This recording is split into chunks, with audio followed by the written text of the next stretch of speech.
तीन बातें हैं अगर आप मुझे अलाउ करें। आप लोगों ने अभी बात करी थी कि बहुत बड़ी स्ट्राइक करी है। मैं कहता हूं चलिए ईरान के पॉइंट ऑफ व्यू से ले लेता हूं। 400 आपने स्ट्राइक करे, आपने अपना top most level weapon system फतेह-1 हाइपरसोनिक मिसाइल, सुपरसोनिक मिसाइल, पता नहीं कौन कौन सी मिसाइल आप क्लेम कर रहे हैं, आपने डाल दी। डैमेज क्या हुआ? I want to know that. आपने बदला लेने की कोशिश करी है ना, नसरुल्लाह के मारने का बदला। क्या क्या डैमेज हुआ मैं आपको गिनवाता हूं क्योंकि वो ऑफिशियल है। ऑफिशियली डैमेज ये हुआ कि हाईवे के ऊपर कुछ मिसाइल गिरी और हाईवे ब्लॉक हो गया। ठीक है भाई, एक स्कूल पर भी गिरी, वो स्कूल नष्ट हो गया। इसके अलावा ऐसा कौन सा स्ट्रैटेजिक टारगेट था जो ईरान अपने आप में अचीव कर गया? दैट मीन्स जो मैं समझा रहा हूं वो ये कि ये एक सेरेमोनियल स्ट्राइक है कि देखिए जी हमने स्ट्राइक करी। आपके 400, हालांकि वो 200 क्लेम करे, 400 क्लेम करे, यहां तो इजराइल 7000 मिसाइल इकट्ठे एक दिन 7 अक्टूबर पिछले साल रिसीव कर चुका है। आप 200-400 कहां गिन रहे हैं? आप अगर फतेह को बहुत बड़ा वेपन सिस्टम मान रहे हैं, अपना टॉप मोस्ट वेपन सिस्टम मान रहे हैं, तो उसके रिजल्टेंट, उसके कंपेयर में रिजल्ट भी तो आना चाहिए कि आपने अचीव क्या किया। आपको क्या लगा कि आयरन डोम को सारे का सारा फतेह मिस कर गया और सारे का सारा जाके टेल अवीव में कैपिटल सिटी में लग गया? ऐसा तो नहीं हुआ। या फिर आप क्लेम करिए, प्रोपोगंडा क्लेम करिए। सर मैं आपके पास लौटूंगी। इस बीच बड़ी खबर आ रही है जहां पे यूरोपीय देशों से ईरान की अपील है, यहां पे इजराइल को रोके नहीं तो तबाही तय है। इस साफ तौर पे ईरान ने चेतावनी दी है और ये कहा है कि यूरोपीय देशों से अपील की गई है उनकी ओर से कि आप यहां पे इजराइल को रोके वरना तबाही तय है। और जो तबाही के शुरुआती कदम है वो यहाँ पे जो इजराइल की ओर से जो देखे जा रहे हैं, जो हम देख रहे हैं, तबाही के मंजर देख रहे हैं, ईरान ने ये साफ कर दिया है कि भाई जो यूरोपीय देश है वो इंटरफेयर करे। सीधे रुक करते हैं जो हमारे साथ जुड़ रहे हैं दीपक बोहरा जी। दीपक बोहरा जी, अगर यहाँ तो अपील की जा रही है ईरान की ओर से, लेकिन भारत के परिप्रेक्ष्य में अगर देखा जाए तो यहाँ पे भारत ने हमेशा से शांति की अपील की है और ये कहा कि भाई शांति बरते, हर बात का समस्या का समाधान है बातचीत के जरिए। लेकिन अगर मिडिल ईस्ट में तनाव बढ़ता है तो उसका असर दिखाई देगा भारत की ओर से। और भारत की ओर से यहाँ पे अपील की जा रही है कि जो लोग वहां पे रह रहे हैं वो खाली कर दें, वहां पे फिलहाल यात्रा ना करें। जो हालात दिख रहे हैं ऐसे में क्या आप लोगों से कहना चाहेंगे और हालात कैसे देख पा रहे हैं? हमारी उम्मीद जब भी आपके चैनल में होता हूं ना, बहुत कुछ सीखने को मिलता है और आपके साथ जो 3 टॉप लेवल के मिलिट्री एक्सपर्ट्स बैठे हुए हैं, इतना मैं जरूर कहूंगा कि जो हमारे लोग वहां काम कर रहे हैं भारतीय समुदाय के गल्फ में, और फिर जो हमारा ऑयल इंपोर्ट वहां से होता है उस पर असर पड़ गई। तो आप जानती हैं, मुझसे बेहतर जानती हैं कि तेल की कीमतें बढ़ गई हैं। और मजेदार चीज यह है, अमेरिकन कंपनियां जो डिफेंस इक्विपमेंट बनाती हैं उनके शेयर्स भी बढ़ गए हैं। तो मार्केट हमेशा अपनी तरह से रिस्पॉन्ड करता है। क्या ईरान आगे कुछ कर पाएगा? ईरान ने ऑलरेडी कह दिया कि जो मुझे करना था मैंने कर दिया है, अब मैं आगे कुछ नहीं करूंगा। इसमें एक संदेश दिया है कि आप देखो, आप लोग खामोश हो जाइए, ज्यादा कुछ मत करिए। मैम, विश्व युद्ध की आप बात करती हैं, बहुत से लोग, आप तो नहीं, आप तो खैर वेरी वेरी सेंसिबल चैनल और आप लोग से मुझे बहुत जानकारी मिलती है। मैं याद दिलाना चाहता हूं कि दूसरा विश्व शुरू हुआ था सितंबर 1939 में। अमेरिका उसमें शरीक हुआ था दिसंबर 1941 में, जब जापानियों ने पर्ल हार्बर पर हमला किया था। तो ये वर्ल्ड वॉर का सवाल नहीं है। यहाँ पर कौन हमला करेगा यूनाइटेड स्टेट्स के ऊपर कि वो उसके अंदर कूद पड़े? ईरान के पास वो क्षमता नहीं है, मिट जाएगा।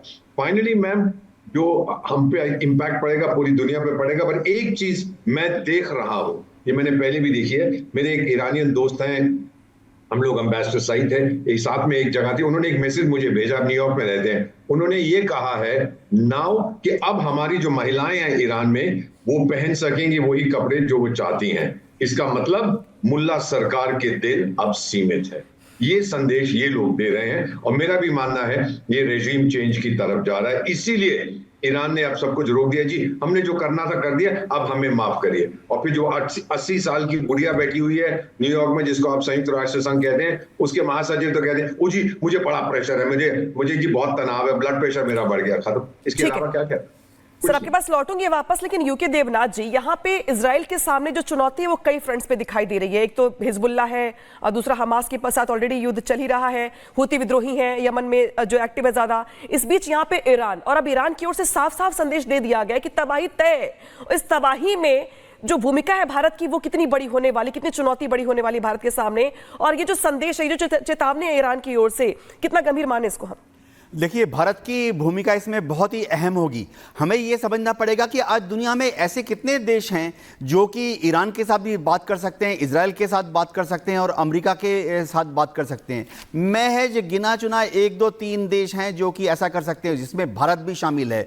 दुनिया के ज़्यादातर देश जो ईरान से बात कर सकते हैं, उनका कोई भी डिप्लोमेटिक चैनल पे इजराइल के साथ या अमेरिका के साथ लिंक नहीं है। ठीक है सर, रोक रही हूं मैं आपको। एक बीच बड़ी खबर आ रही है, उसका रुख कर लेते हैं। खबर आ रही दरअसल जर्मनी को लेकर के, जहां पे जर्मनी के चांसलर ओलाफ ने ईरान को यहां पे चेतावनी दी है। और जो देखिए तमाम इस बीच बड़ी खबर दरअसल ये है कि जर्मनी ने ईरान को यहां पे चेतावनी दी है और ये कहा कि ईरान मिडिल ईस्ट को आग में ना झोंके।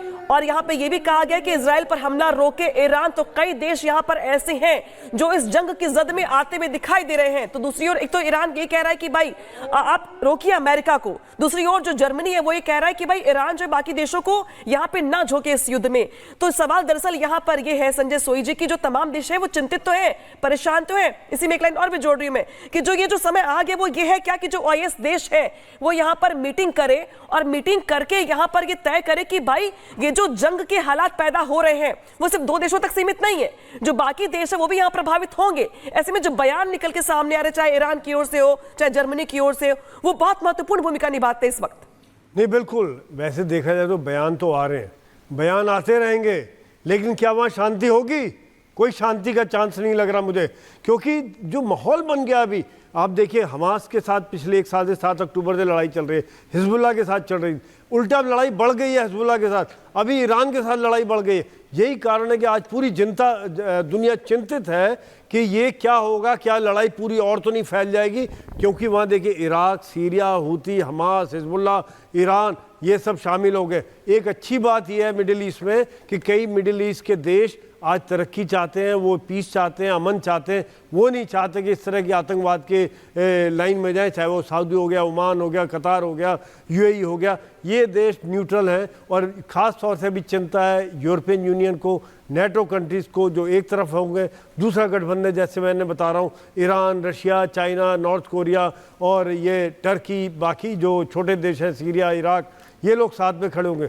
तो ये देखते हुए युद्ध जो बढ़ रहा है, इससे पूरी जनता चिंता है। और अगर इजराइल रेसिप्रोकेट करता है, इजराइल बदला लेता है, तो फिर एक नेक्स्ट लेवल हो जाएगा, चेन रिएक्शन शुरू हो सकता है। इजराइल ने लिया, फिर ईरान फायर करेगा। क्या उनके पास न्यूक्लियर प्लांट्स हैं, इनके पास भी न्यूक्लियर प्लांट्स हैं। क्या कोई बहुत बड़ी तबाही बढ़ सकती है या ये युद्ध बहुत ज्यादा फैल सकता है? अनम, और ट्रंप की ओर से बार बार ये बयान दिया जा रहा है कर्नल शैलेंद्र। साथ ही सवाल दरअसल ये कि अब ईरान की ओर से जो कमर्शियल फ्लाइट्स हैं उस पर रोक लगा दी गई है और अब यहाँ पे जो तमाम दूतावास है यहाँ पे वो भी देखिए बड़ी खबर इस बीच आ गई, जहाँ पे लेबनान फ्रंट पर भी भीषण जंग जारी है। यहाँ पे दक्षिणी लेबनान को खाली करने का अल्टीमेटम जारी कर दिया गया है।